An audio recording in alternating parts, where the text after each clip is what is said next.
Hello and welcome back to Qmenera.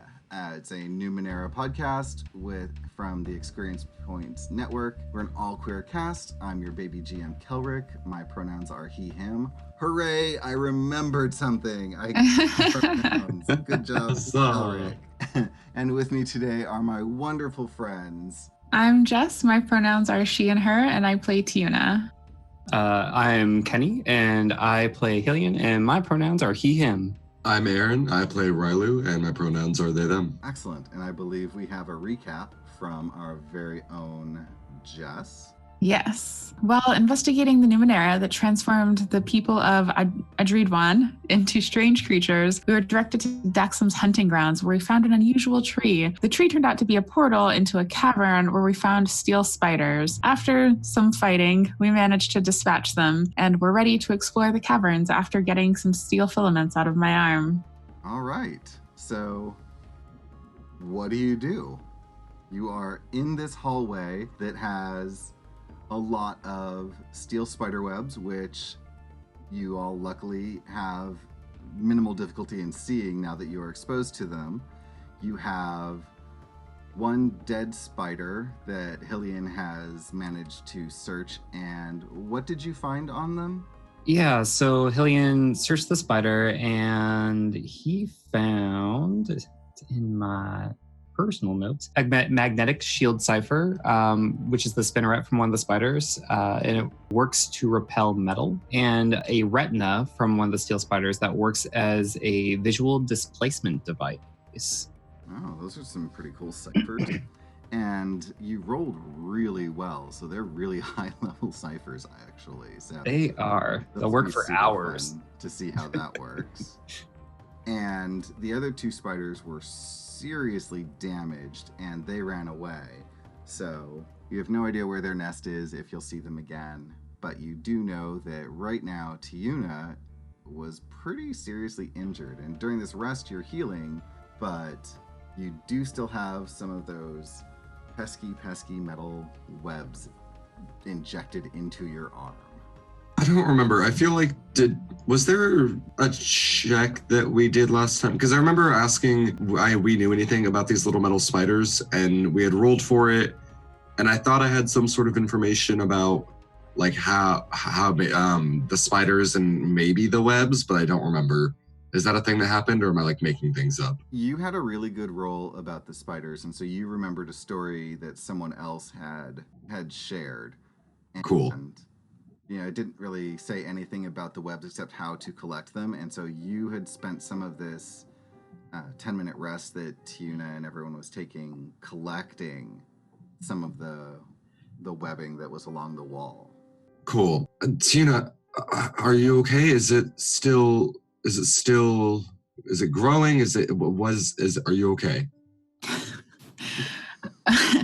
I don't know if it's growing. I just know that I have steel filaments in my arm, which seems bad because if it's the same stuff that we're seeing around here, if we try to touch it, it'll just cut through everything. So I don't know. Does anyone have a magnet? It looks pretty bad. I found this thing. I don't know if it's the best idea to use it, but it repels metal. So if we use it, maybe it could just push the filaments out. That could be great. It could be really, really bad. Yeah, that certainly sounds like it has the potential to be really bad. I just don't know if we have other options here. Yeah, let me take a look at that before we decide to use it. Can I roll to see exactly what this thing is? You absolutely may. Let's make that it's a pretty high-level cipher, so I think this will take a little bit of effort. You know what? Let's make it just difficult. So it's a difficulty level 4. Okay. And then I have like a book to help me understand Numenera, and I have like the Understanding Numenera skill. And I know that it's not a Numenera exactly, but does that help me at all? I believe ciphers fall under the category of Numenera. Okay. So yeah, you can drop it by 2 steps, or you have to roll a difficulty 2, so a 6, to know more about this. And I dropped it into our party sheet so you can look at it as well. Oh, nice. And you get a 15. Yeah, you can read everything in there and know everything about it. Would you like to share that with the audience? So metal objects can't come within immediate range of the activated device, and they will be slowly pushed out of the range.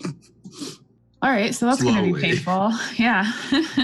Well, I mean, slowly is probably better since it's this like indestructible steel thing. We can maybe try to use that to like maneuver it around my bones.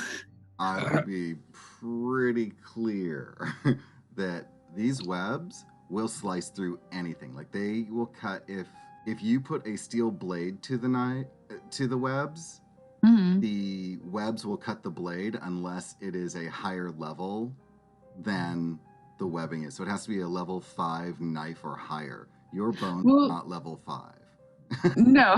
Not so what yet. I'm saying is that like if it slowly pushes things away, then what I can try to do is just like turn my arm, or rather like have them turn my arm, because I imagine like that would be very painful for someone to try to do for themselves. Absolutely. You may absolutely do it this way if that's what you wish to do. Does it hurt when you move, or is it more stable? I mean, I imagine that probably hurts, right? Every time you move, they are cutting more of your arm. Like, okay. How can I tell how deep into me the filaments are? You can tell, and I think you reacted quickly enough that each one is maybe between 1 and 3 inches. And why don't you just do a real quick 1d6 roll for me, and that'll tell us how many strands we have to deal with. 6. Oh, good. Excellent. So you have to get 6 of these web strands that are between 1 and 3 inches out of your arm. It's up to you how you want to do that. Can you remind me, when the spider bit me, like where exactly did it bite? We didn't choose an exact place. We just said on your arm. I leave that completely up to you for where that is on the arm. I would not suggest a joint. Where's the most anatomically safe? Well, because I mean, if it was just sort of like in the forearm, if the strands aren't that long and they just like injected straight, it already wouldn't be touching my bones. It would just sort of be like along the inside of my skin. Unless they injected through your bones. Well, I mean, if they injected through my bones, then there's already nothing I can do that's gonna... You're already losing the arm. Yeah, like there's no way to... So they are in your arm. If you push them the wrong way, they will cut through your bones. If you push them the wrong way, they will cut an artery or a vein. If you push them the wrong way, they will slice off an arm. You have to be careful in removing these. Right. Let's just lay that out there. Right, no, for sure. I get that. I was just wondering is like I said, like, because if it's like in my forearm, I feel like that's a little bit easier to deal with than like in my elbow or like shoulder. I am fine with your forearm or your bicep. That's fine. Okay. Whatever you want. However, you do need to figure out how to keep you don't. If you want to keep them in your arm, you're welcome to keep them in your arm and take continual damage. That's fine. Yeah, I don't want to do that. Oh, cool. All right, so here's what I'm thinking. Hillian, you stand far enough away that like when you activate the device, it doesn't do anything just yet. Rylu, I'm gonna need your help, basically just helping me hold my arm still. Like no matter what happens, I'm gonna take serious damage to this arm and I might lose it, but if nothing else, we need to get these strands out. So what we'll do is Hillian will activate the device and then walk slowly toward me because it'll slowly push them out of my arm as it gets closer. And Rylu, you just help me keep my arm still so that it doesn't do any more damage than it's already going to do on the way out. I think that the best way to do this would be to put the device under your arm, no? Because then if we activated it, it would push it away from it and out of your forearm. Well, I was thinking what we'll do is I'll stand, like you stand between the device and me so that it doesn't shoot out at you. And I'll just like hold my arm up and away. And that way the filaments will like go away from all of us. Because if they go up, they might like there might be something there. So like basically what I'm trying to do is hold my arm so that they'll push out as close to the injection site as possible. So Hillian, I'll approach from behind you. Yes, I will help you. This is I know not about Numenera. I will help you. Yeah, so I mean, Jacques had a splinter once, and it was really hard to get him to come down. I mean, his paw was bigger then, so I think he was in a lot of pain when I was pulling it out. So yeah, good luck. Maybe since this pushes metal, we should maybe put all of our metal somewhere else so it doesn't fly across and hit us. Yeah, good call. Everyone put your metal out of range. Rylu looks at Hillian like, all right, so do you just play Scatterbrain? It doesn't say this, but like the look that's like, do you just play Scatterbrain? Because that's a good point. Side eyes Hillian a little bit. These webs are very shiny. And then blinks and is back to normal. All right, so we'll put our. Oh, so here's my concern though. Depending on how we face, if it pushes metal away, then that means our weapons and all of our stuff is either going to be pushed out the portal or further down this hallway. Well, I think further down the hallway is the best bet because we don't really want to go back out the portal. I mean, I would love to go back out the portal, but since we have to save these people, I know we have to go forward. If Daxam can make it, then we can. What's the range of this object? It says immediate range. Mm-hmm. How close is immediate again? Immediate. Numenera doesn't have a set distance. It's more of a vague distance system. So anything that's like in the size of a room in melee combat, that sort of thing, is immediate. Yeah, anything you can reach within like a footstep. Mm-hmm. Okay, new plan. Don't ever activate that device anywhere near me because it will kill me instantly. We have to figure out something else to do. Are you part metal? Yeah. Oh, God. Oh, wow. There's that 10% chance. All right, we have to figure out a different way to get these out of me. So I guess what we'll do for now is just Tiyune is going to wrap her unbreakable scarf around her arm, sort of like a sling. And I guess we'll just keep exploring this cavern until I find something strong enough to hold on to these filaments to get them out of me. Hillian, are you any good at medicine? I know that, you take care of Jacques. Not quite the same. I look at Tiyune and like, listen, I'm not calling you an animal, but you may have more experience than I can. I have this device that will put Tiyune to sleep for 10 minutes so she doesn't feel pain. I mean, sleeping is different than not feeling pain. I think. I mean, I could be wrong. But I guess I could try. I'm more of the how are you feeling sort of medicine, not the I'm going to stop this bleeding wound. Calric, how indestructible is my indestructible scarf? It is indestructible, so you have yet to find anything that is...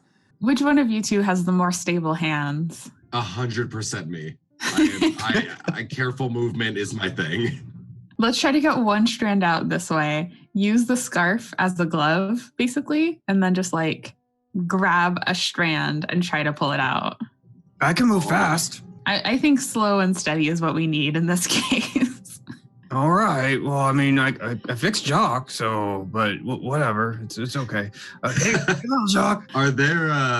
Are there strands of this sticking out of Tiyune, or is it like fully injected and I'm gonna have to make some incisions?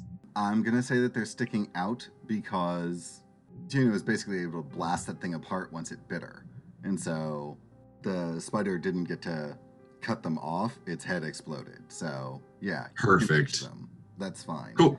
It will be a difficulty 3. It just requires me to roll decent. You have a 50-50 chance. And with you have the careful movement, so that drops it down to a difficulty 2. So you have to roll a 6 or better unless you have something else to make it easier. And actually, I would actually drop it down by 1 for using the scarf as an asset. It's not a super challenging thing, but you have to do it 6 times. Yeah. All right. That sounds like a plan. Do you want me to put you out for 10 minutes while we do this? I know that it's going to be painful, but... I have a feeling it's going to be painful enough that even if you put me to sleep, I'll just wake back up. So how about instead of putting me to sleep, Hillian, would you be willing to just like try to hold me down so I'm not moving too much? Yeah, I can do that. I mean, you hold me so often, it's fine. Aww, our sweet baby summer child. My precious friend.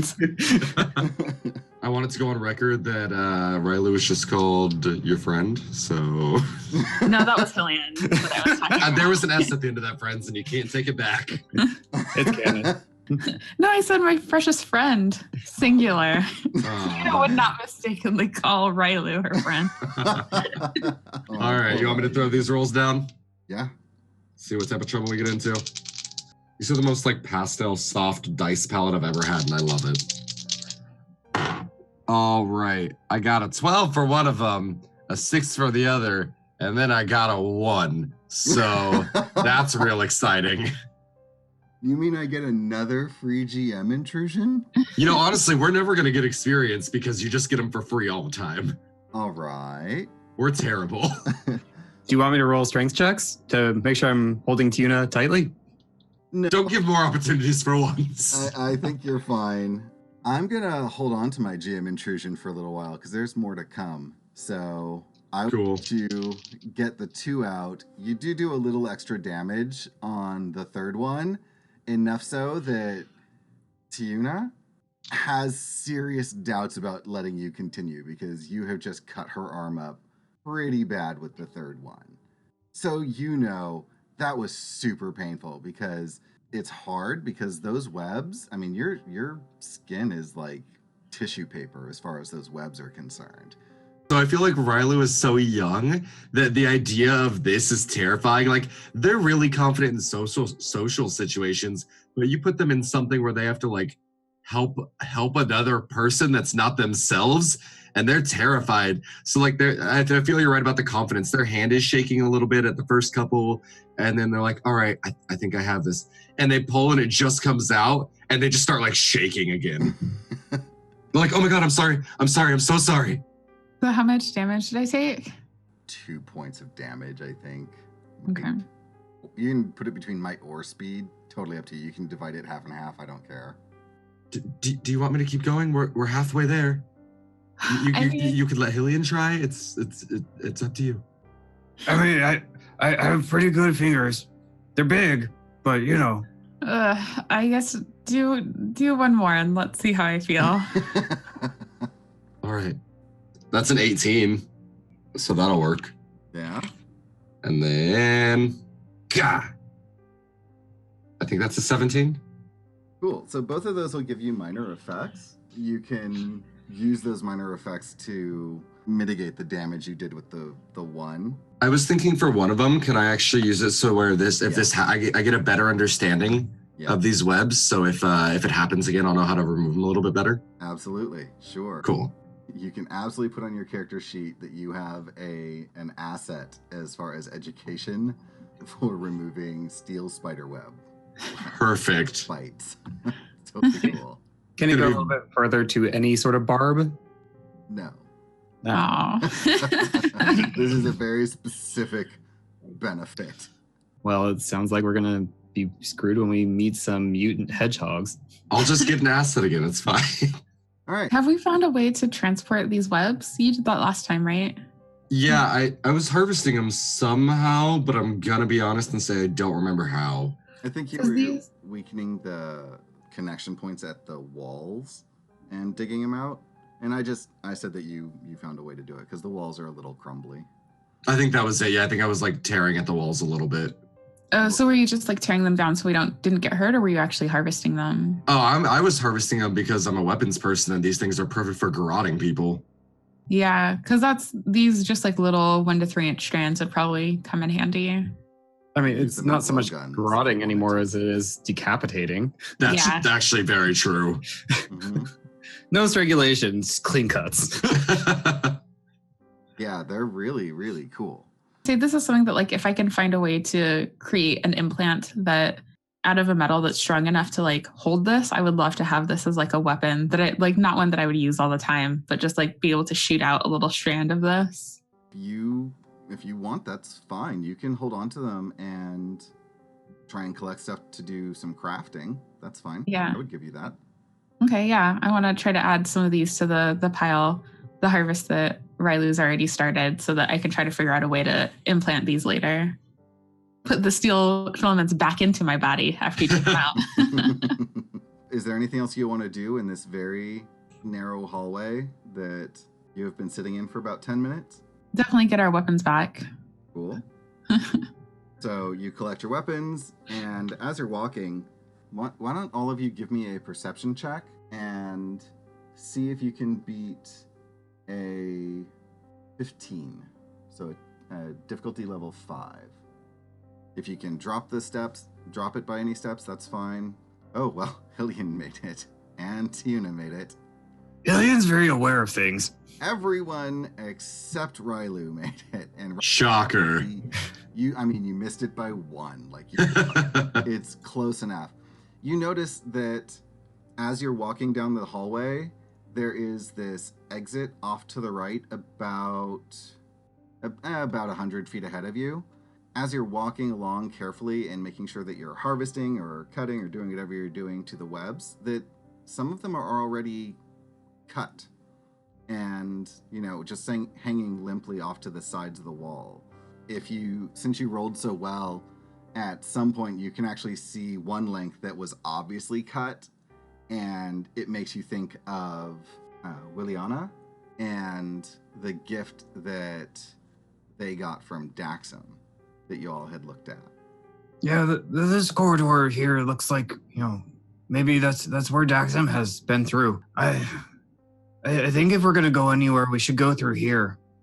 A big question is, how did Daxam find this place, and how is he managing to cut these? We have nothing so far that can cut them, yet he managed to get through them so easily. There's definitely something going on here. Maybe he found out the way that you pulled yours down from the wall. I mean, I don't know how it cut, but he was able to obtain it. We should continue forward. It looks like he came here quite often. This is the perfect way. Hillian, you are the tracker here. Perhaps you should take points? Yeah, I can do that. Little Jacques, you just stay close, okay? I don't want you getting cut. And he squeaks and, runs up onto my chest, just kind of sits there. Okay. So I'm assuming you move forward to the junction? Yeah. And so I'll take point. Cool. And where is Tiyune going to be in this lineup? Are you staying towards the middle, or what is your plan? Yeah, Tiyune can stay toward the middle. And I'm guarding the back end, I'm guessing. So you get to this juncture, and you can either go to the right or to the left. If you want to do a perception check to see if there's anything that indicates which way to go, that's fine. If you want to just randomly pick, also fine. Perception's good. Okay. A 19. Yeah. So you definitely see that all of the indicators lead off to the right, and you notice that there are no more spider webs if you take this right turn. If you continue forward, you see that they are getting just a little bit thicker, and it probably indicates that's where the spider webs are. The steel spiders are nesting.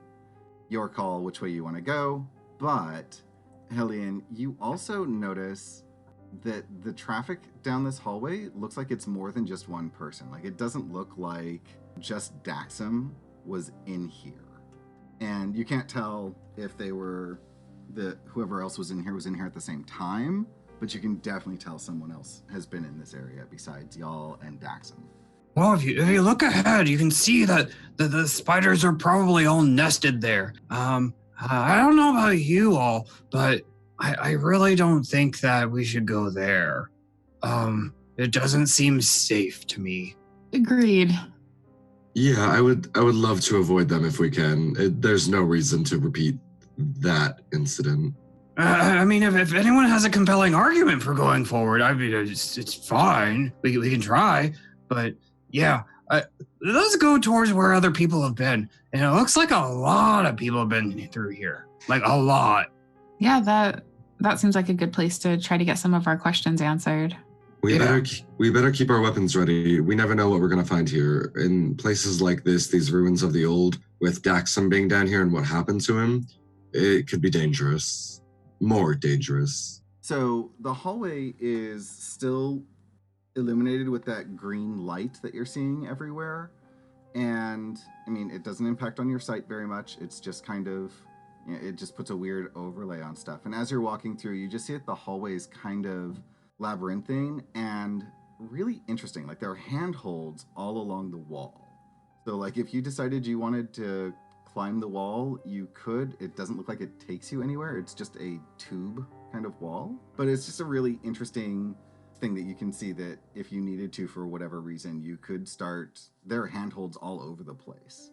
They're much higher than you would expect. Like, they're probably about 7 to 8 feet up on the wall. So you would have to reach up for them if you wanted. But as you're walking through, there's nothing else on the ground. There's nothing else really to see. The road splits off to the right, and then you can continue forward, and there are just a couple of pathways that you can take, determining where you're going to go. Do you want to keep going forward? Looking at the map, there are several Y junctions. Do you have a direction you would choose to go? You are not seeing any webbing. You don't even have to roll, because it looks like it's all clear, and it looks like, all of these areas are fairly well traveled at this point. So I feel like Rylu would be kind of tracing their finger along the walls of this hallway, trying to examine the footholds and handholds to gather what they're for. I would have checked for traps already, but you said we walked through and we were fine. So could I roll like a knowledge history check? I don't even know what that would be in Numenera. Intellect. Okay. Yeah, I don't know why Riley would know this, but maybe, they heard that story, they've done some reading, maybe they'll... Oh, that's a big ol' 2. Yeah, no. Rylu recognizes that there are protrusions of some sort that could be handholds, but has no idea what they could be for or why they're there, or has never heard anything about this place. I think Hillian's been foraging enough and has been wandering enough in his life that maybe he might have knowledge of how ruins are laid out. So he's going to roll an intellect check and find out if this matches one of those patterns. Ooh, that's 2. I do not need 2. The first one is an 8. Yep. So I would say no. No. You do not.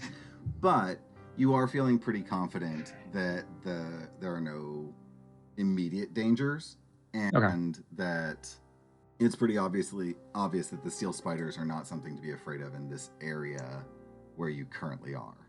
Right. If all of the webs are cleared from here, because they are everywhere else in the city, and it looks like large groups are coming through here, it's possible that there is some sort of beings living down here besides the spiders. What are we going to do if we run into them? I guess try to talk to them. Isn't that your whole thing?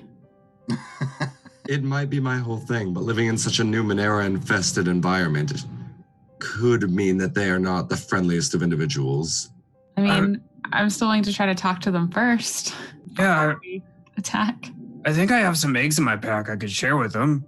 Food always makes people happy. Yeah, we can try to just travel quietly. And if we see someone else, we'll try to make sure we see them before they see us and see what we can figure out from observing them. If we feel like we need to avoid them, I think we can cross that bridge when we come to it. Well, we do have the best scouter in the Beyond with us, so, and then Rylu pats Hillian on the back.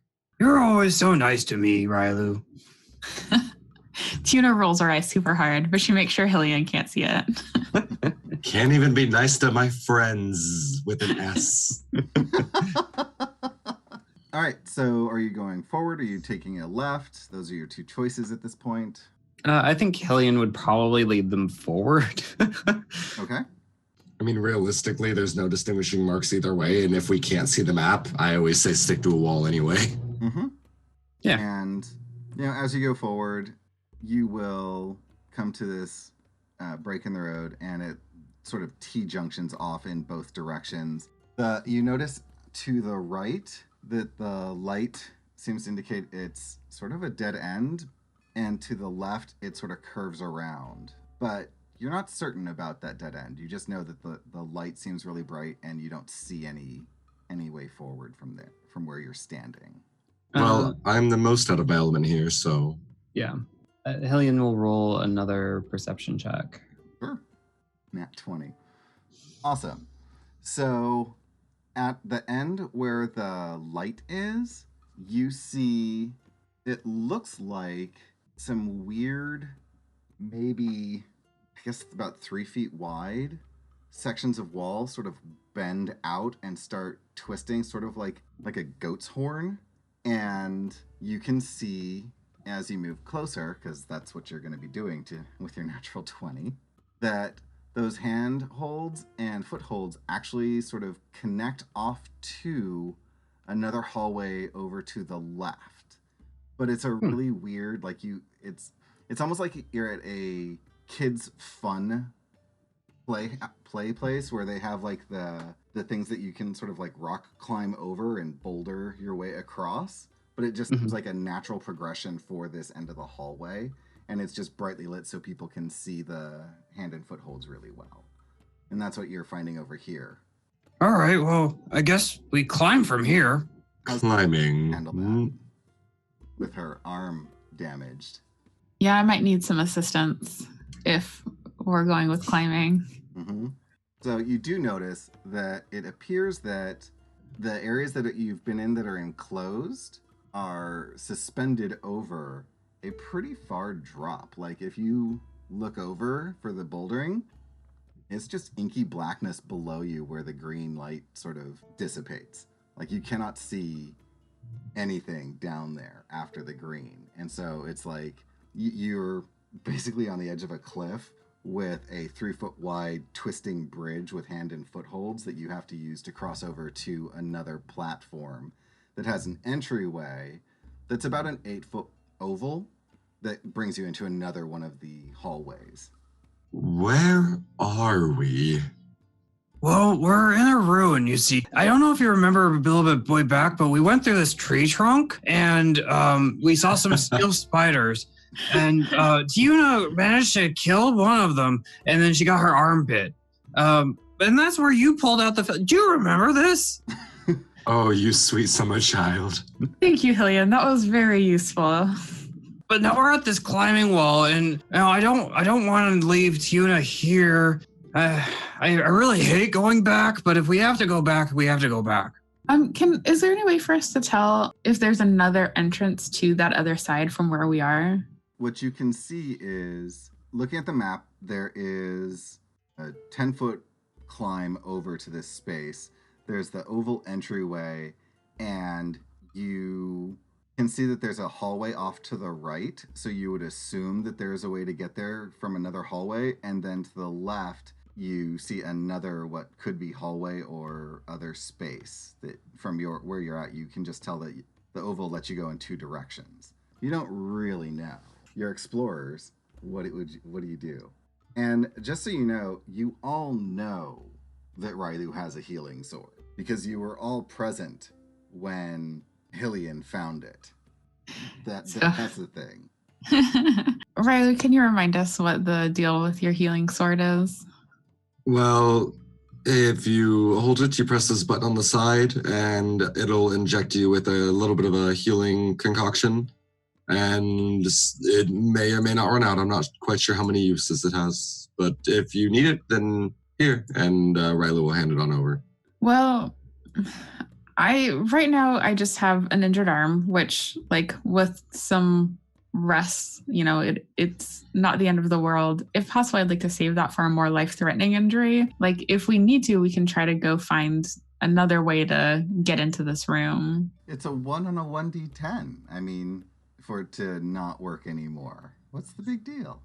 I feel like we're being trapped right now, and honestly, I'm leaving it up to the group because I feel like Riley can climb this, but I know Tiyune may not be able to. Tiyune, do you feel like you could climb? It might take you a little longer, but...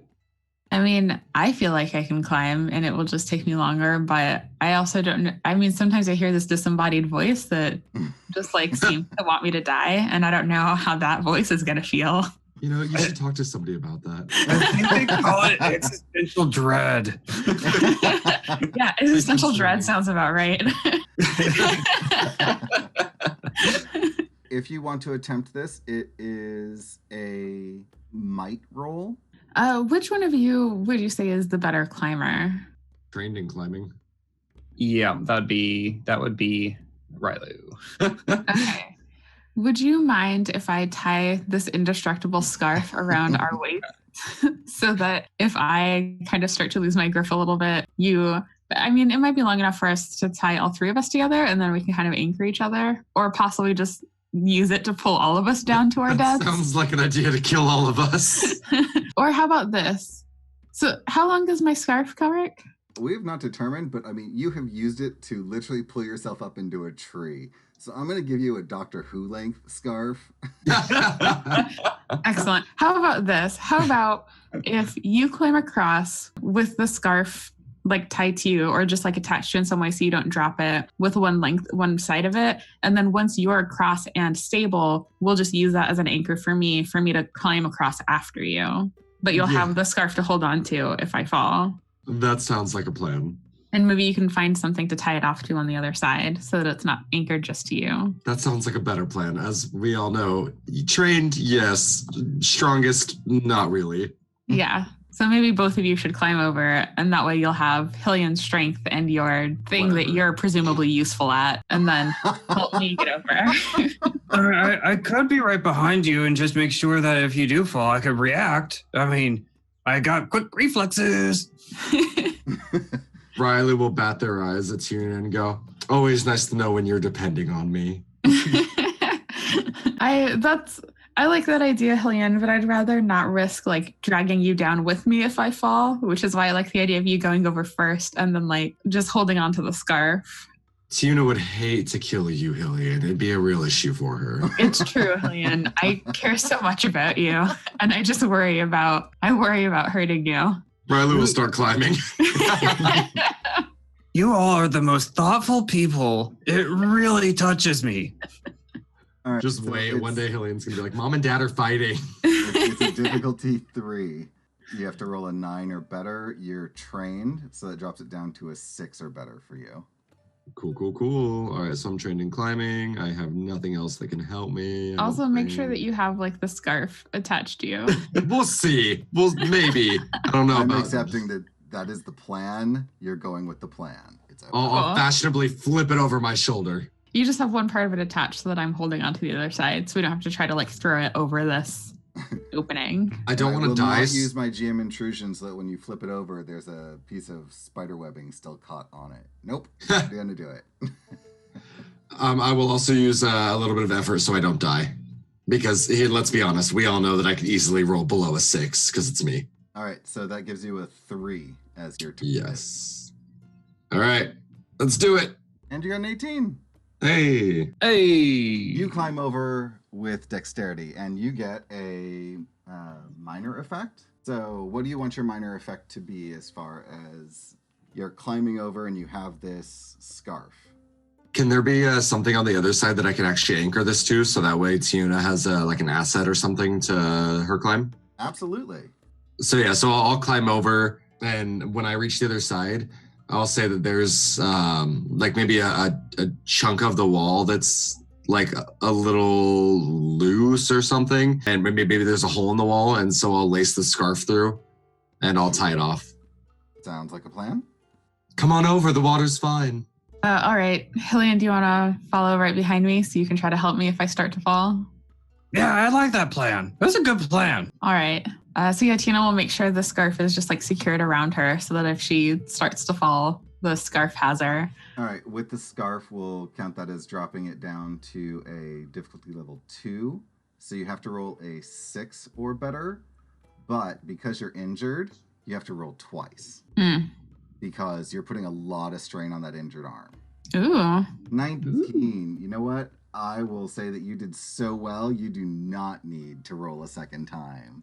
Yes. Across just fine. You know what? For that, I think you can even pull Hillian over because you're going so fast. Unless Hillian has to make the roll.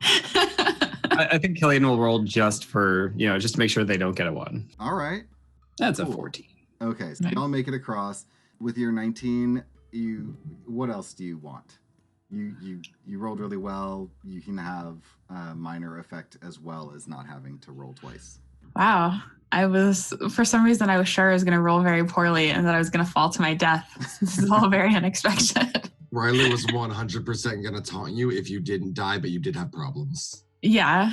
Let Thought me just figures. say, this scarf has been the best tool you have had this entire campaign. Holy smokes, do you use the scarf more than anything else? Can I investigate the climbing code to see if that's something that we can use to help with future climbs as we're going through this Sure. thing? Thank you. That's what I want to do for my minor effect, to see if that climbing code can be used in future climbs, because I imagine there'll be more climbing in this cavern. Yeah, I mean, there's lots more I think you all can definitely find ways that you can make this work. So sure, yes. Okay. What you found, you can redo. It is totally Perfect.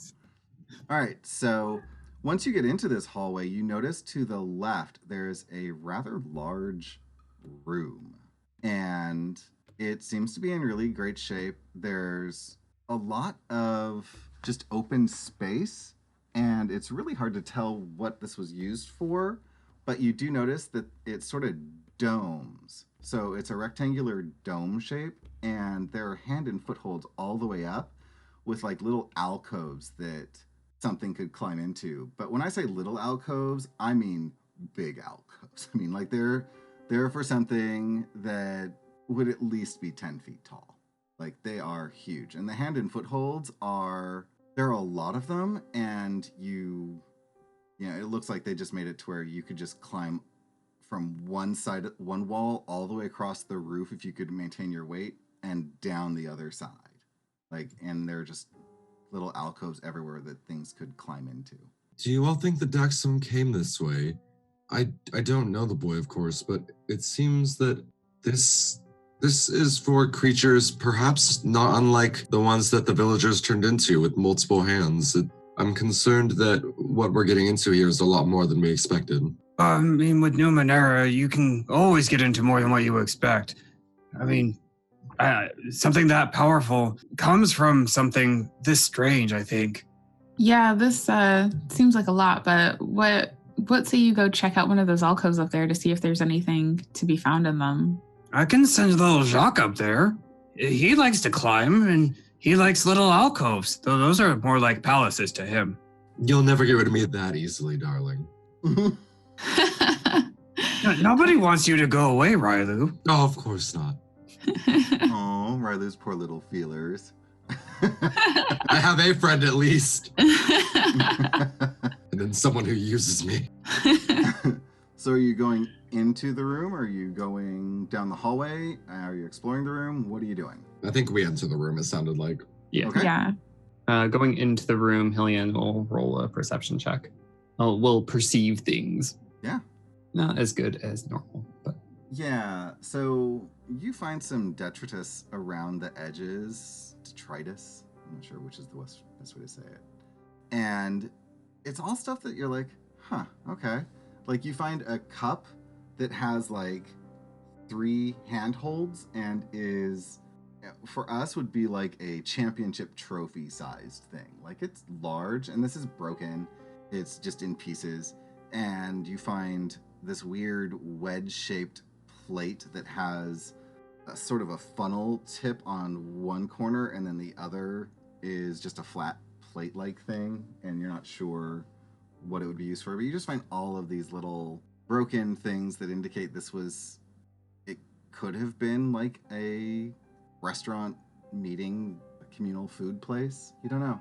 It's just a room, and it seems to have broken eating utensils and drinking cups for much larger creatures than y'all. Is there any sign of Daxum here, Hillian?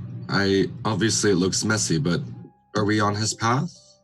That I don't know. I mean, this looks like a whole other village. And, with your 9, you don't know if Daxum has been through here, but you can tell that someone's been through and picked through stuff. Like, everything it's just kind of strewn about, but it does look like someone had picked through the space. Can we see if any of the objects left behind are strong enough to that they wouldn't be damaged by the spider web? Go for it. I guess just Grab the web between the unbreakable scarf and just kind of go to town on things, gently. All the things you break. I mean, just sort of go after edges a little bit, so I'm not just destroying this room. I picture you like Link in. Rylu's just using this as just a whip. Waving it around like a lasso and swiping it at everything I see. Pretty much. You'll rip my arm, I'll rip everything. Yeah. Wingardium Leviosa. There is nothing in here that can survive the webbing at this point. Okay. All right, well, I mean, does it look like this was disturbed by the whole group recently? You said that many people have come here.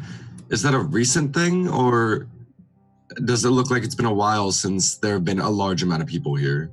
I mean, it doesn't look like anybody's been here for a little while at the very least. And it's been several months since Daxam was down here, so it's hard to tell. All right, well, I think we should continue forward after Jacques goes into those alcoves and sees what's up. Well, and like Jacques can come back and tell you, sure. Isn't Jacques a squirrel? Sort of, yeah. I love that Riley was bought into this, though. Of course, Jacques is the perfect recon. Let's go. Hillian 100% talks to Jacques. That's all I'm saying. Or at least thinks that he does. Okay, Jacques does not need to make a roll. Jacques gets up. Jacques comes back when you call them. Mm-hmm. Cool. Anything come out of the alcoves? No, nothing. Just Jacques. Does Jacques bring anything spiders with them? Roll a percentile dice. Let's go high. Okay, roll 2d10. 66. 66. High. Sure, they come down with another piece of broken pottery. Oh, that's a cute little cup that you got there. I don't know that's going to be very useful, though. So, that's what you get. I'll just... Why not? Riley will take a look around the room. Realistically, there's probably not a whole lot going on here, but maybe we can find which direction Daxam went. So that's going to be, what, intellect? Yeah? All right, cool. I'm just going to do a straight roll because I'm not that invested. Oh, not bad. Yeah, 15. There's nothing really to indicate who was in this room. Okay. It's obvious that someone has picked through the stuff. You can't possibly know who. There are exits to the left and right, and it does not look like there's anything particularly special in this room, but it does look like it was an eating hall of some sort. The exit to the right is the one you came in on, so you have the climbing area that you used and more hallway, and then to the left there is a hallway that branches off to the south, and then there's another hole which has a climbing thing that seems to go a lot further than the last one, but you'd have to go over and look at it to get an idea of where it would take you. Well, so far we've followed the right wall. I'd say we go back to where we started and keep going that way. From the cities, I know how easy it is to get lost. And this very well seems like a city. Basically, you just see a winding hallway in front of you. There are no webs. You don't see anything except the hand and footholds, which just seem to be endemic to this area. They are absolutely everywhere. This is basically a 10-foot around circle. So, you're walking, you would just be walking down this hallway. As you can see, there's some twists and turns. It goes right and left, and then right. And as you follow it along, it's surprisingly clean and just uncluttered. Like it's almost like something you'd see in a movie where people are going through the large, what are they called, the Jesse tubes or whatever on the ship, sort of the engineering duct spaces, but really, really large. Go ahead. As we're walking down, I'm going to roll an intellect check for cultures to see if I recognize this as like a cultural thing or so I can get some sort of sense of maybe what the settlement means. Sure. This is outside of anything you have been exposed to date. So this is going to be a pretty hard check. Mm-hmm. And make it a level 7 check, which is formidable, which is a 21. You have to be able to drop it in order to get any information on this, because this is not a thing that you would have any exposure to. I'm going to expend one effort. All right. Seeing the effects of the Numenera on the populace and the footholds, trying to infer or deduce something, can I drop it by one more level? Sure. Why not? Go for it. You have a level 5, so a 15 or better is what you need. Okay. A 10. All right. So it didn't apply the effort, but that's fine. Oh, actually, I just rolled. I didn't actually roll it with a skill.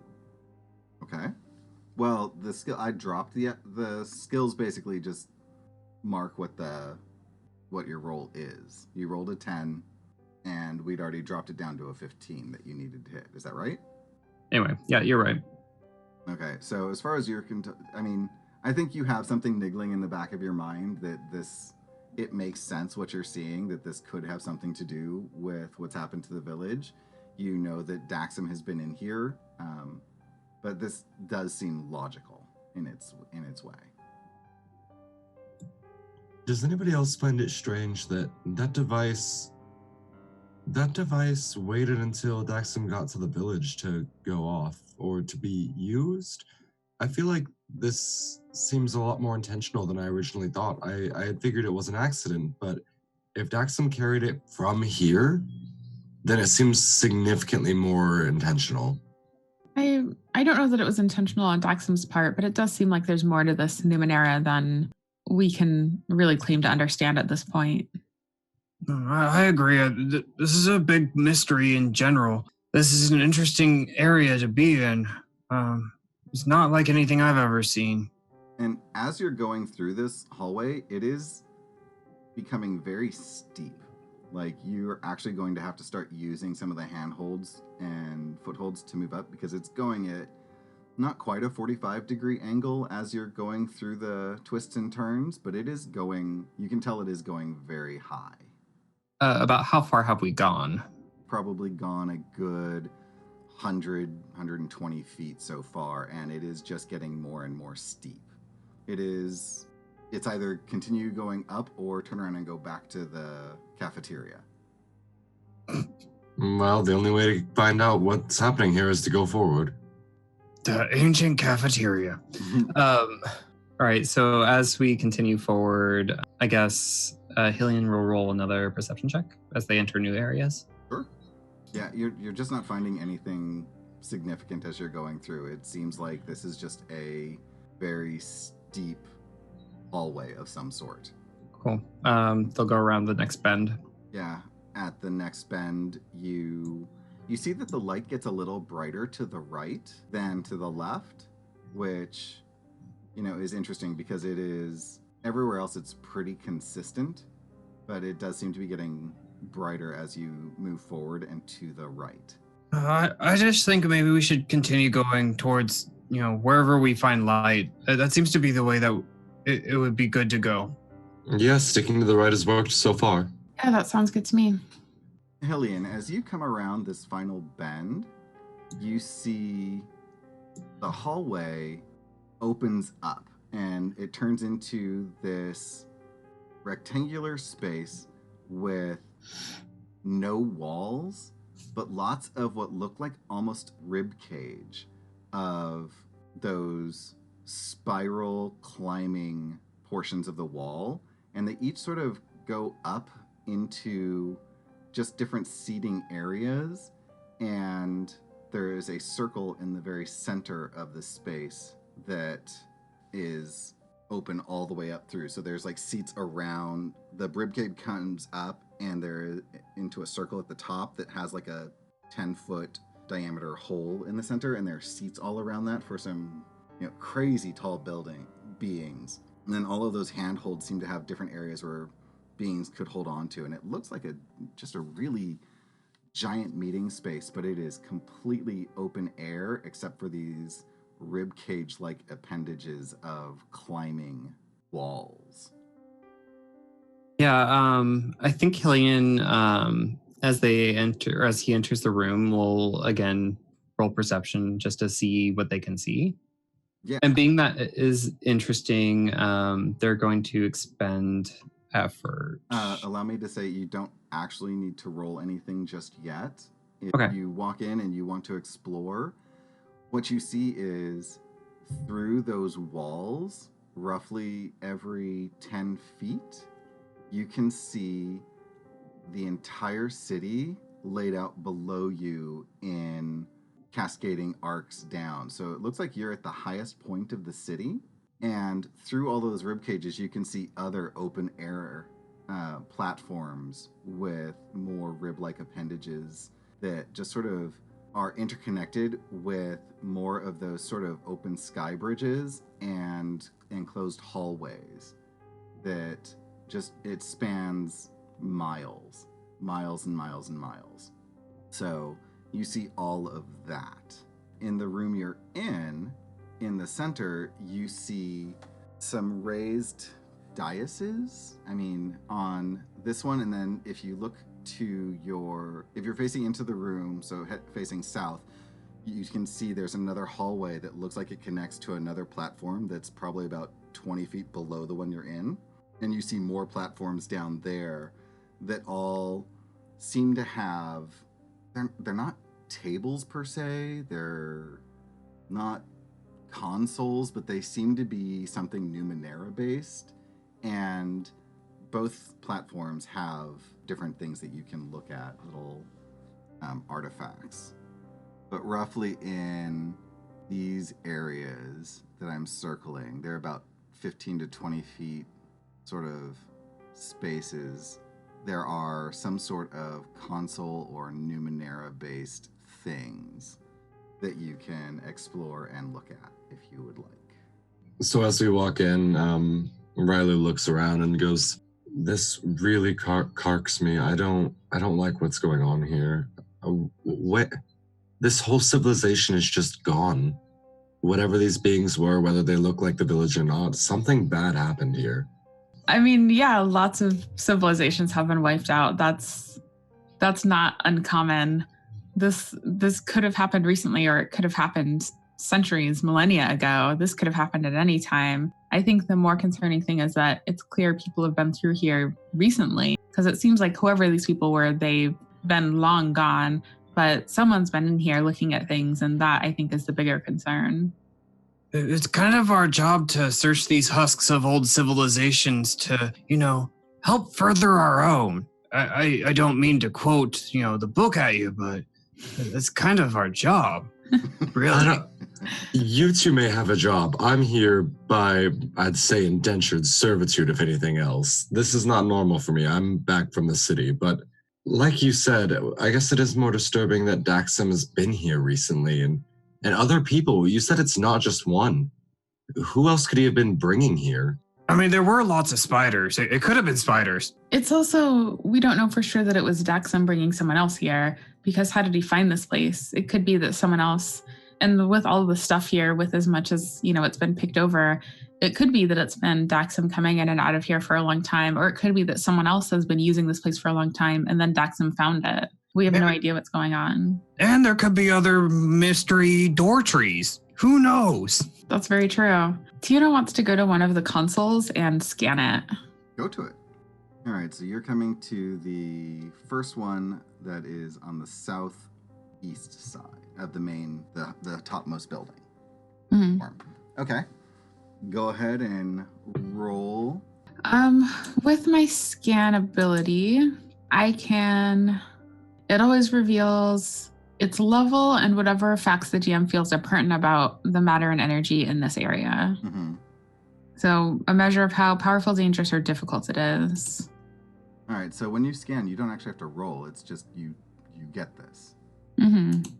You scan this spot, and you can tell that this is definitely something Numenera-based, that there are lots of touchpad sort of things that you could try out, but you have no idea what they mean. They have all of these symbols on them that you can do an investigation check, an intellect check, to see if you can learn more about them and find any similarities, but this looks like some sort of console. You don't know what it does. Yeah, can I use my understanding Numenera skill for an intellect check? Yeah, you can use that and your book. You can use both of them to attempt to do this. If you want to work with Hillian, or if Hillian's doing something different, that's fine. Yeah, I want to check this out too. I'll come over and help. Okay. Huh. So the two of you working together. Can you remind me, do I need to modify anything before I roll for the book, or just click the understanding Numenera to roll? Just click the understanding Numenera, and based on the roll. Oh. Yeah, you do not get anything really great from that. It's buttons. There are buttons on here with symbols.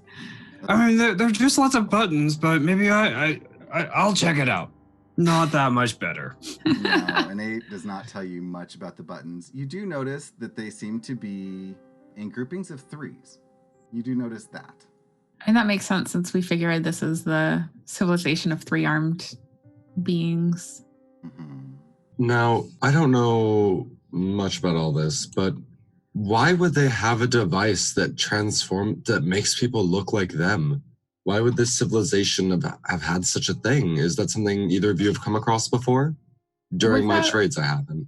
Without examining the device itself, it would be difficult to say because it could be the device was created to make other creatures look like them, or it could be that the device was invented to heal them. And if that's the case, a device that was invented to heal something would make them look as close to how they should as possible. So it would just be a side effect that it turned other people into it. So there's so many different things that could be at play here. It could also be the case that like this species was infertile or is having trouble repopulating, and so they made something that would turn any organic matter into one of them, and they never intended to use it to harm people, and they used it on like other creatures or something like that. There's so many options here. It's so difficult to say something like that. You did say that it's similar to the Iron Wind, so I think that your healing theory actually makes the most sense. So if that's the case, will there be anything? Have you seen anything that might change them back? I mean, you don't want me getting near any of this. I mean, the villagers look very healthy, so I mean, they got that going for them. I certainly like this. If we were going to find something to change them back, it seems like this would be the place to do it. Or if we can find a room in the city where they maybe made that device, that would be the place to find it if we could find and decipher notes of some sort. But certainly I think our best bet at this point is to keep investigating and just see what we can figure out, see if we can find any other similar devices and maybe study those without activating them. So Rylu is actually going to do a perception check around to see if this area has also been disturbed, and they're going to apply a level of effort. Okay. With your 7, what you discover is very surface level stuff, but you see that this area is pristine, absolutely untouched by any sort of dust or wear and tear. Like, this stuff looks almost new, just foreign. Like, you don't understand it, but it looks almost like new. I don't know if any of you have noticed, but there's nothing here marking signs of age. I mean, this could have been built yesterday. Does that mean anything to either of you? I don't know. Being that there's no one here, it could just be that this area is protected. How tall are y'all? 6 foot. Okay. Yeah, 5'10", 5'8", average. Okay. 5'8"-ish. So these things are roughly at the height of your chest to chin, depending on how tall you are. So like the consoles, your hands are up around where your chin is to be able to look at and sort of manipulate them. Like, it is no easy task. Well, I think before we keep doing this, I think we should continue forward. I mean, I know that you both know a lot about this Numenera, but I would hate to set things off and cause more trouble before we've explored more. Definitely we need to try to find some sort of workshop or lab. Like I said, if we can find the place where that device was created, we might be able to find a way to reverse it. I mean, if we can barely get up on these tables ourselves, I doubt that Daxum, got the Numenera from here either. That's a good point, unless he was working with someone. Yeah, but they were very, very clear that people didn't venture into other people's areas. Adalole was quick to jump to blame other people for this, and if I remember correctly, he didn't take too kindly to us questioning him at all about anything. Do you think it's possible that Adalole was the one that was here with Daxum? Not that day, but in general? I suppose that's possible, but I think it's worth trying to get through this area and see what we can find here before we go back out and ask around again. Well, at least we know we're in the right place. I guess let's keep going. Yeah, is there, could I do just another perception or something to see if there's anything else that seems useful in this room? Sure.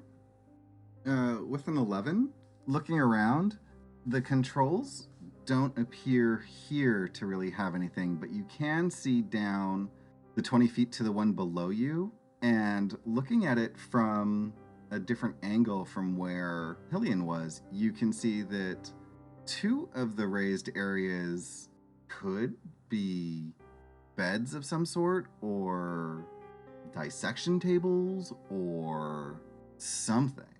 But they do not look like consoles, but they do look like something different.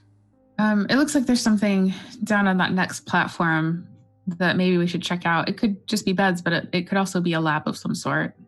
I think our best bet's forward. Though, if I were Daxam, I'd search every place over here. That's a good point. I'm sure if Daxam made his way into here, he probably did a pretty thorough job clearing it out, looking for things that he could take back to the village. No, the only thing that we heard about, besides the filament wire thing, was the thing that, killed him. Yeah, but it sounds like he's been coming to this place for months, so he probably brought plenty of things back to the village from here.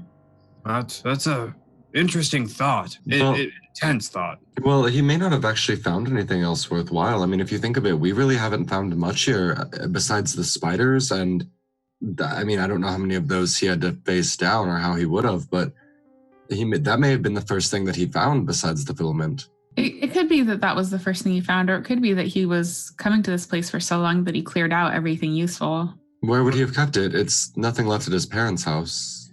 I mean, if I were a kid, and I'm just saying, I would probably try to find a little hidey hole, a little place that's just my own, and hide things in it that I thought were cool. That's a good point. That could be the case, a combination of that, and I thought the whole point of sending the kids out was to bring useful things back to the village. So he may not have kept it at home. He may have given it to his friends or to Adalale or someone. But yeah, I think looking for a hidey hole and continuing to explore makes sense. All right, let's go forward and see if we could solve this. It's getting weirder by the second. All right, so Hillian makes their way down the corridor into the next room that we were looking over. All right. If you want to do a simple perception check in a second, that's cool. Right now, what you see are... All right, you can do the perception check right now. That's cool. Right now, what you see are these 3 raised daises. The 2 that are closest to you on the southern, east, and west side of this raised dais are gigantic and oddly shaped. They're about 30 feet long by 25-ish feet across in sort of an L and a reversed L-shaped pattern. You can sort of see on them, there appear to be a couple of little buttons and things on there that you could interact with, but again, it's got that script that you don't understand.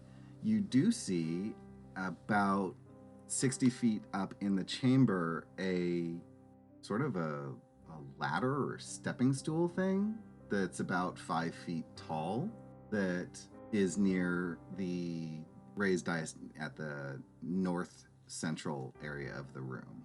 Is it made of the same material that everything else is made of here, or is this significantly out of place? It's out of place. It looks like something you all would find in the village or in any city. Just like it's like a little ladder, but it's not made out of any special material. It actually looks like it's made from the same wood that the beams of the huts are made out of, because you can see the little fossils sort of winking in the green light.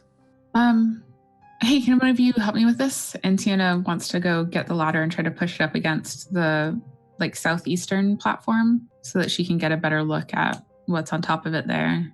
But probably can't move the ladder by herself with her injured arm. Shouldn't we? I was gonna say, yeah, I can help. Well, if the ladder's over here, shouldn't we check up here first, because that's most likely where Daxam went?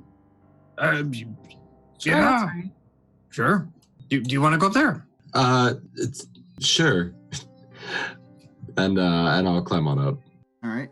Do you want to do a quick exploration? Sure. Well, question: are there handholds on this one? On the ladder?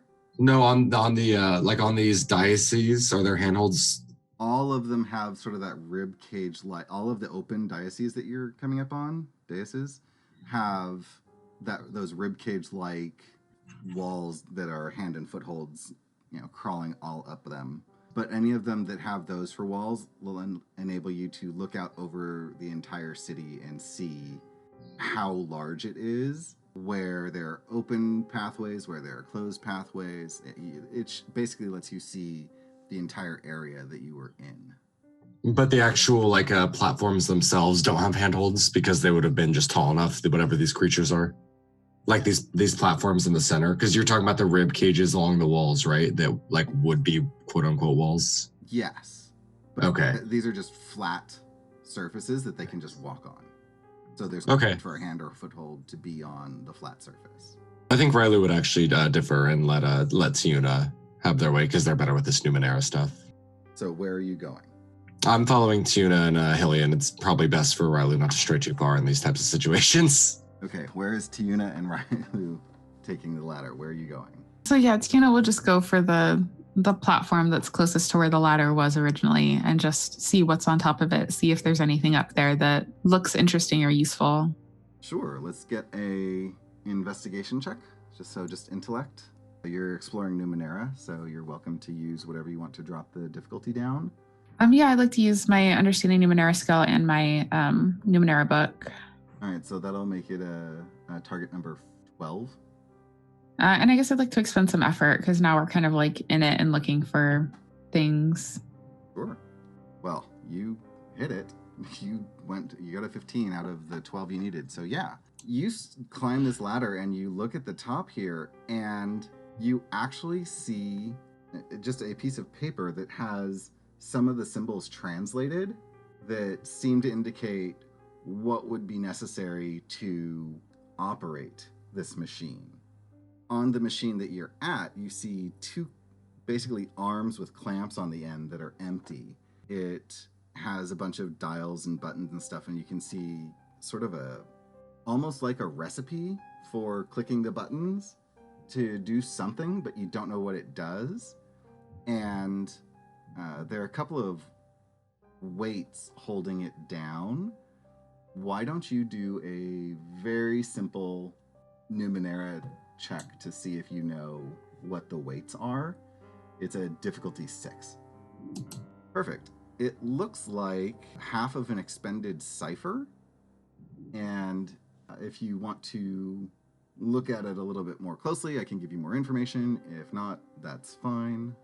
Yeah, Tiyune, I think, would definitely be trying to sense the presence of the use of any Numenera in this situation and maybe trying to scan it to get as much information as she possibly can from whatever this is. So basically what you found is this table with a recipe or some sort of something that just shows you what buttons that correspond to the symbols on the paper. And what's holding it down is half of a force cube projector cipher. Is it possible for Tiyune to tell how recently it's been used? Sure. I think you'd have to roll again for that kind of information because I don't think an 8 would really give you that. Oh, I was wondering if I would do that with like my scan ability. I don't know if scan would do that, but I think the scan would just tell you that this is an expended piece of a cipher. Yeah, with a 2, it's a broken force cube projector. Mm-hmm. Well, half of a broken force cube projector. Right. Is there anything else on up here that Tiyune can see? Not a thing. Okay. Tiyune will get down and just sort of like quickly explain everything that she saw up there and say, there are directions to start this machine, it looks like, but I would prefer not to do that. Let's see what's on these other platforms before we decide our next step. Yeah, it's very, very clear that this is probably where Daxon was, and whatever the Numenera was that he used was probably up there. Yeah, I think that's very possible. I'd really prefer not to start that machine to see what it does. No. Yeah, No. that seems like a bad idea. But maybe we can get more information on these other machines. If he was in this room and translating things, maybe he also looked at other things in here and left some notes behind. Yeah, it could be useful. Well, if this is a lab of some sort, it's possible that he manufactured that device that he had on his own. And he, like you said, if it's some sort of medicine, he thought that he created a cure. We might have to use some of the machines in here to manufacture something to fix it. Of course, not right now. I'm just saying we shouldn't rule out the possibility. Yeah, certainly I'm not ruling out the possibility. I would just rather explore everything before we go with that option, because that certainly seems like the most dangerous option, to just like start using machines when we don't know what they do. What? No. I'm sure if anyone could do it, Rylu could do it. He seemed very confident when he was talking with Edelole. I'm sure if anyone could do it, Riley would be I'm the sorry. last person. Oh, yeah. I'm sure that, they were very confident when they were talking with Edelole. I'm sure if anyone could do it, Riley would be the last person we should ask to try.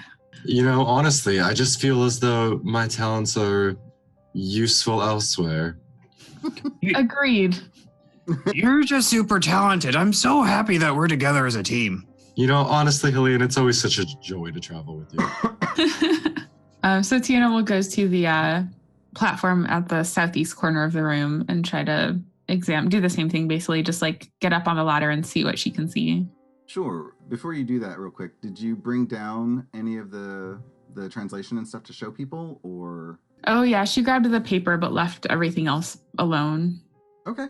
So you come over to this other platform and you climb up, and it looks like nothing you've actually seen, but you can sort of deduce it looks like a medical table of some sort. There are a bunch of tools. That you could not tell what they do.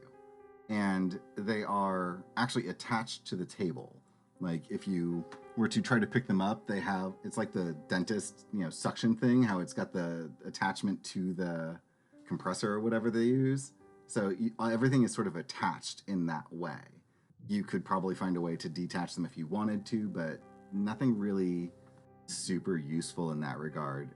There are no dead bodies. There's nothing really to find here. It's actually pretty pristine, and it does have like sort of like modesty sections where there's sort of like a flexible material it's not like cloth that but it's like a flexible material that someone could drape over themselves, but that's about it. Okay, does it look like there's anything actually like useful or Numenera related on these tables or on this table?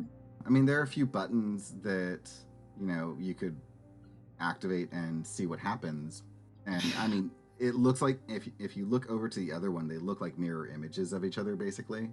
You just don't know what they do, but they do have little blinking lights and buttons and such on them, but no levers. Not a single lever to be seen. You didn't want any pull the lever Kronk jokes? Is that what I'm hearing? Exactly. I think that the other table is probably going to be the most useful for trying to find out what happened to the village. We have half of the used cipher up there. If we want to, we can use some of these other ciphers that I have, but I don't know if it'll produce the same results. Well, if we have the translations here, we should look at them along with the buttons and see what Daxam figured out. It's quite possible that he has found a way to make this. Maybe we can do the opposite and find a way to cure it. Turn counterclockwise by 20 degrees instead of clockwise. Got it. That's how these things work, right? So looking on the paper, it doesn't actually translate anything. It just basically has a sequence with the buttons that someone has figured out. And you don't know how, you don't know why, it's just what's there. So you can try to follow the sequence, you can try to do something else, you can leave the room and go somewhere else. It's up to you what you want to do. So Hillian will move the ladder back over to the long table, and he wants to look around to see if there's anything that will fit in the clamps around, if it's not on the table, around the room. Give me a quick check. Yeah. That was a 19. With a 19, you do not see anything that would fit in the clamps. But looking at it, there's something there that kind of reminds you of like a 3D printer. And so you get the idea that this is a place to build tools of some sort that can be used on the tables or on people or beings or something. You don't know what, that's what you're able to determine. If you want to add a major effect to that, you're welcome to. If you can think of something big that you want out of that, sure. I think that the minor effect will be that Hillian decides to follow the sequence, and it does not immediately end in disaster. Okay. So Hillian punches the buttons. And Yes. there is a single lever on this machine.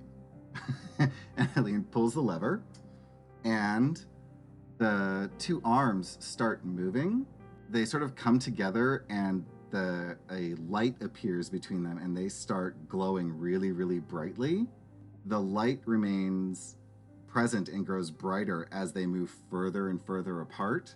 And when they're about 18 inches apart from each other, that light beam slowly starts to dim until all that's left is a simple metal rod clasped between the two lamps. There doesn't appear to be any sort of button on it or anything. It just looks like a steel rod, silver in color, very reflective.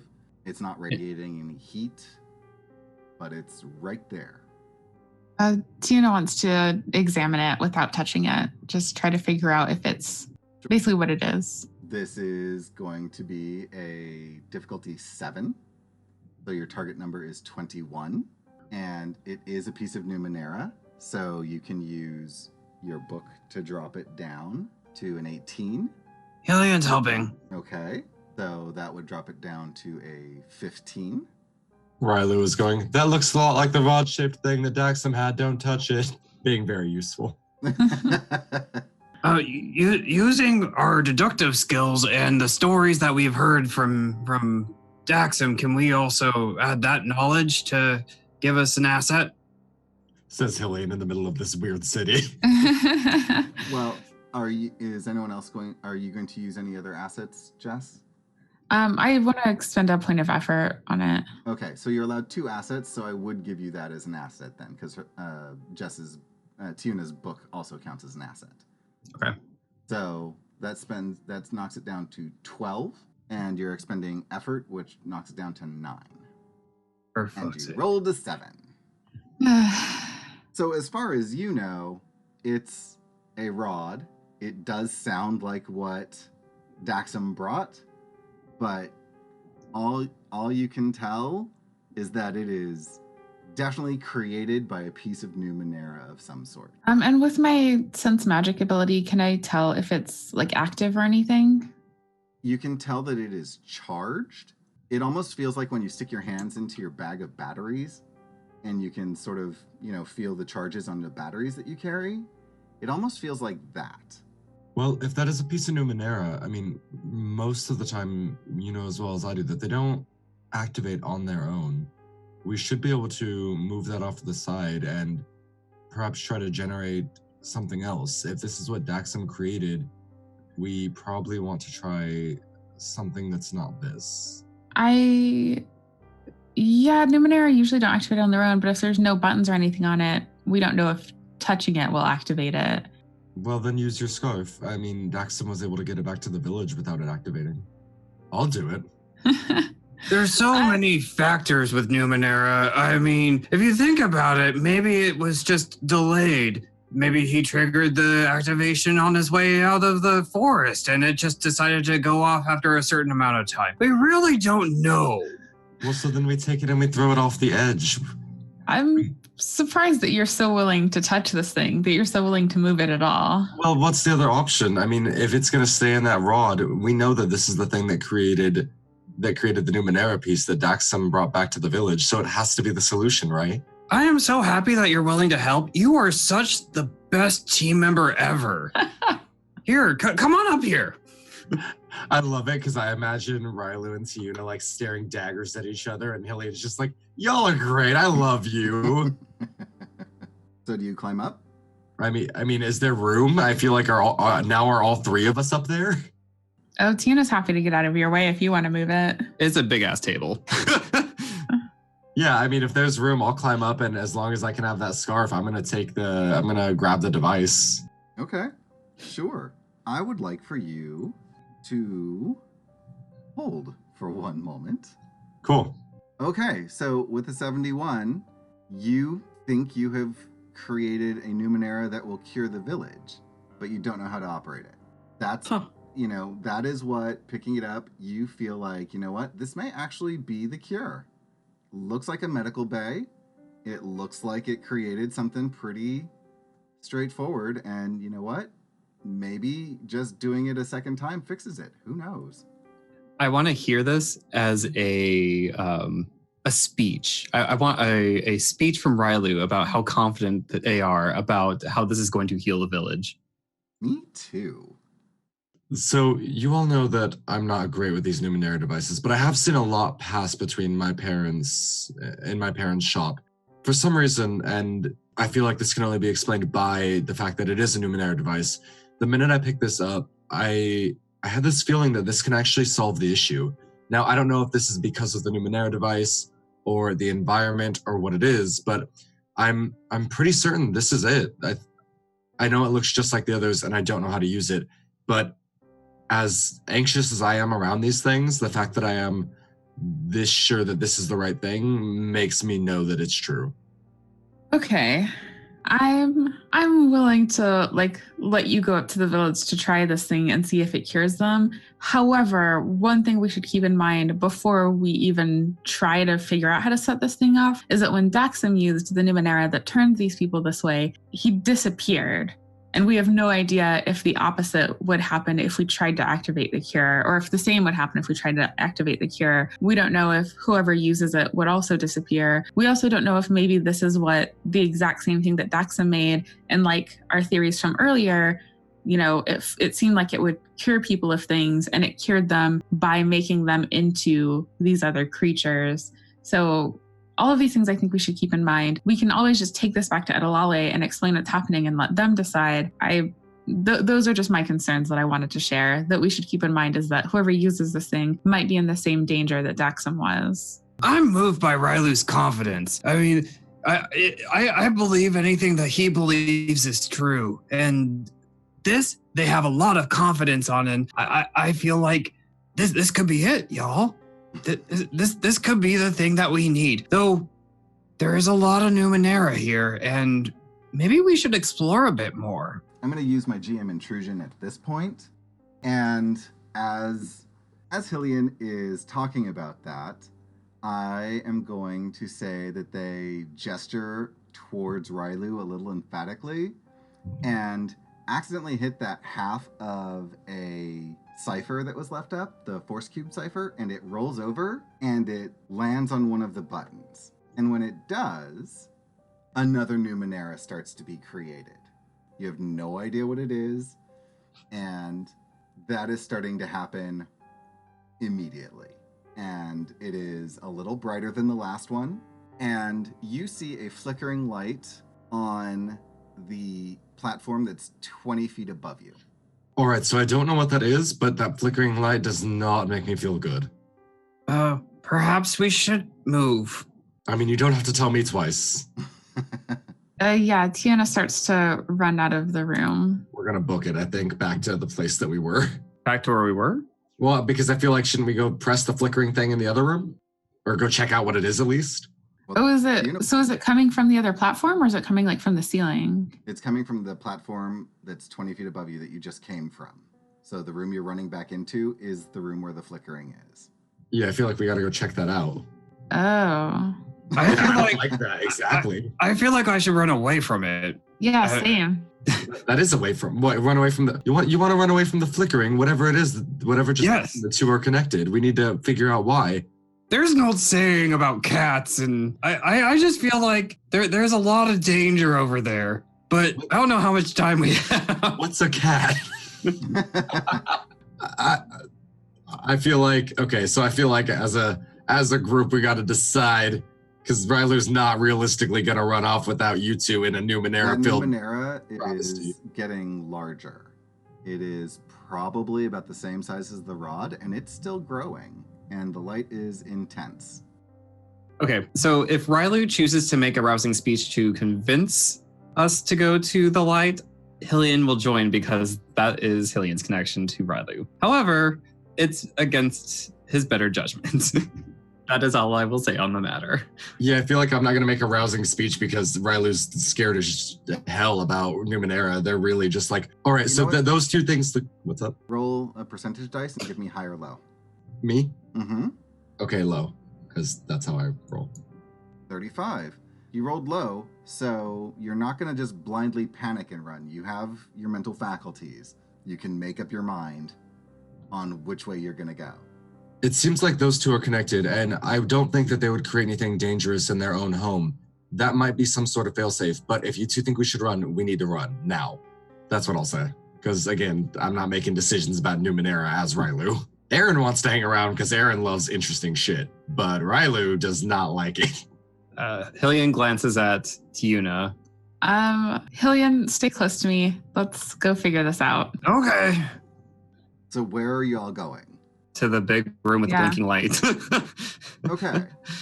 So as you walk in, what you see is a giant 10-foot tall person with 6 arms and 3 legs staring straight ahead and speaking in some sort of foreign language.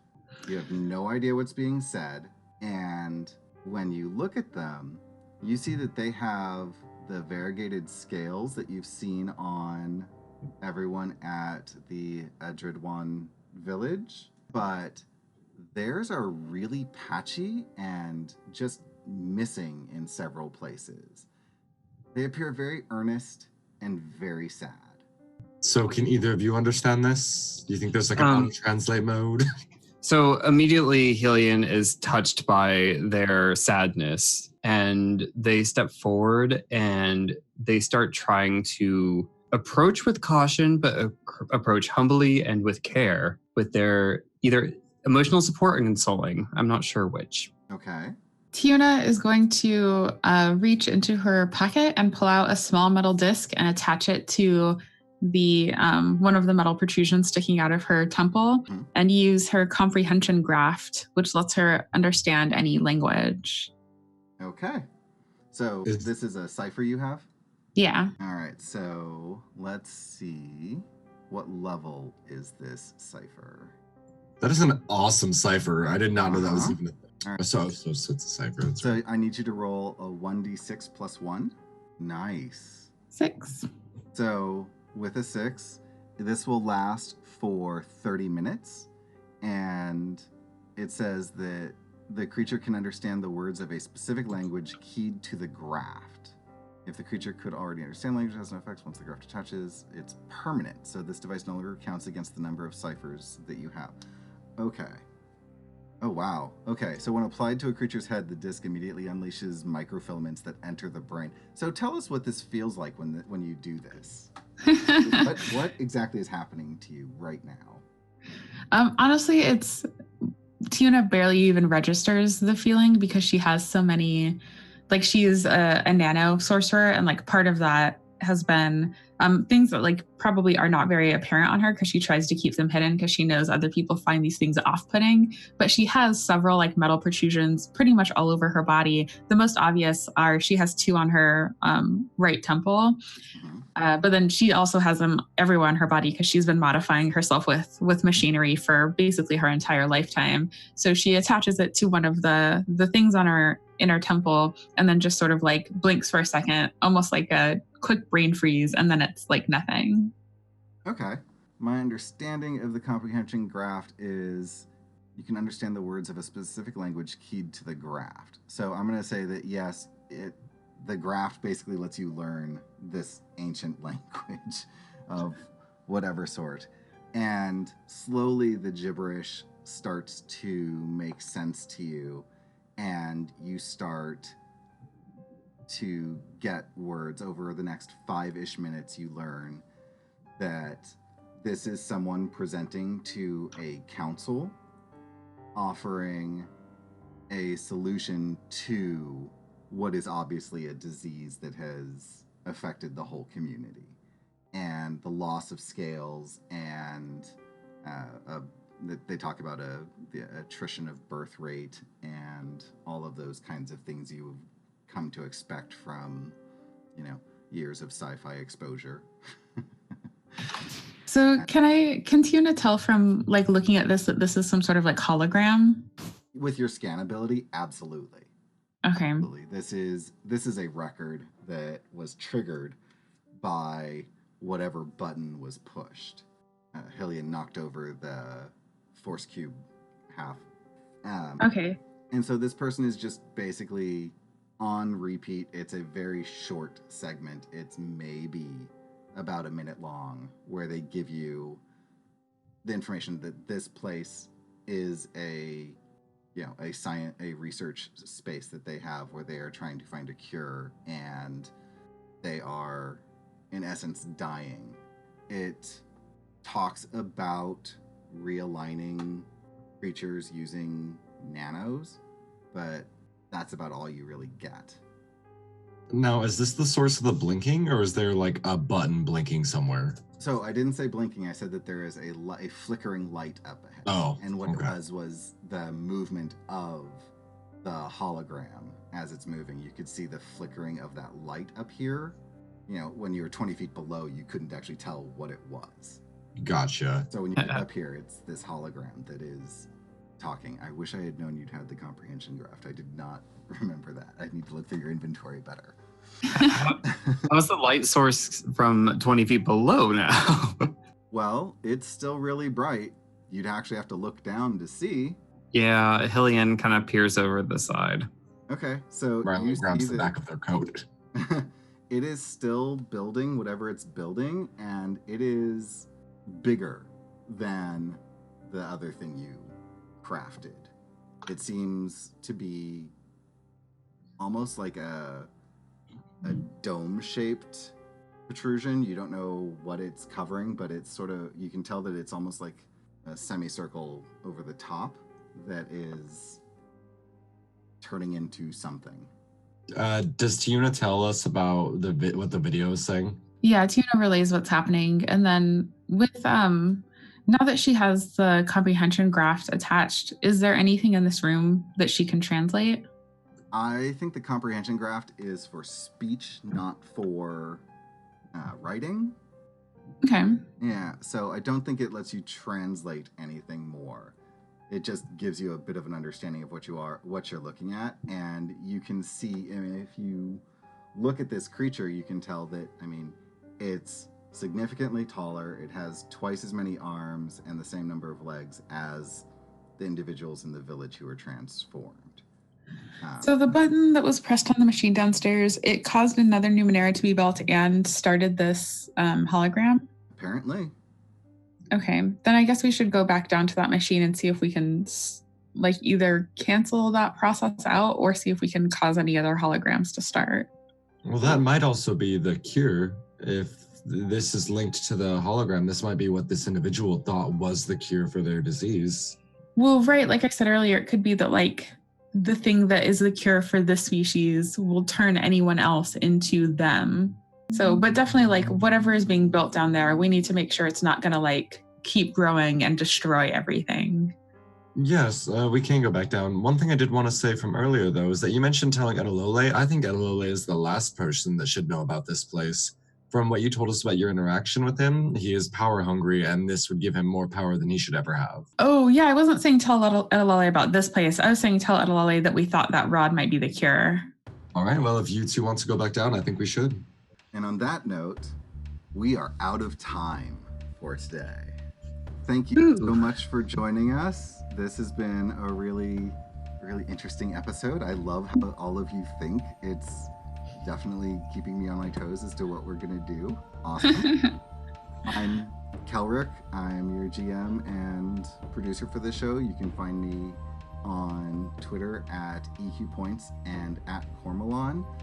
I'm doing quite a few projects besides this one now. Experience Points is sort of blown up because we've got our Starfinder show with going on pretty strong. We've got this show, and now Kenny is starting a third show on the network, which he'll tell you more about. I'm also doing a Twitch stream for a Blue Rose campaign and another Twitch stream for a vampire game on Mondays and Thursdays, respectively. Anyway, that's enough about me. What's everyone else doing? Talk to us. I'm Jess. I was playing Tiyune. You can find me online at rightjessr. Along with this stream, I do the slasher game that Kenny will share more about. I also am on the D20 Games, which is a D&D actual play podcast, and a couple of podcasts on the Bitch Team Alpha network, which you can find at bitchteamalpha.com.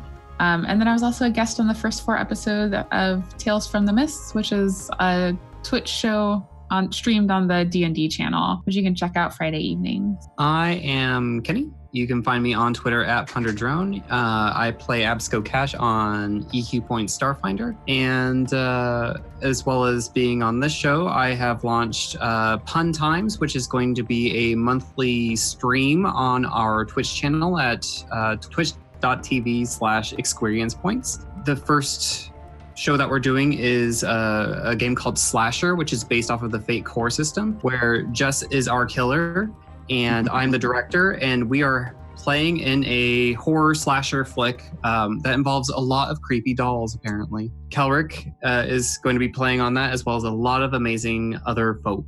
So come check us out. It's going to be streaming the second Tuesday of every month, and we'll be launching that edited as a podcast starting in April, the last day of the month. On top of that, I am streaming with Pro Restarter, playing in a Witcher campaign, and that is every other Wednesday evening. So yeah, that is what I'm doing. My name is Aaron. I was playing Rylu. You can find me at Space Persona on Twitter. And besides this, I spend way too much time working and going to school. So that's pretty much all I got. But I mean, you know, if you want me on your podcast and I'll feature, I'll come play a cool character or something. As always, thank you for joining us. Bye. Bye.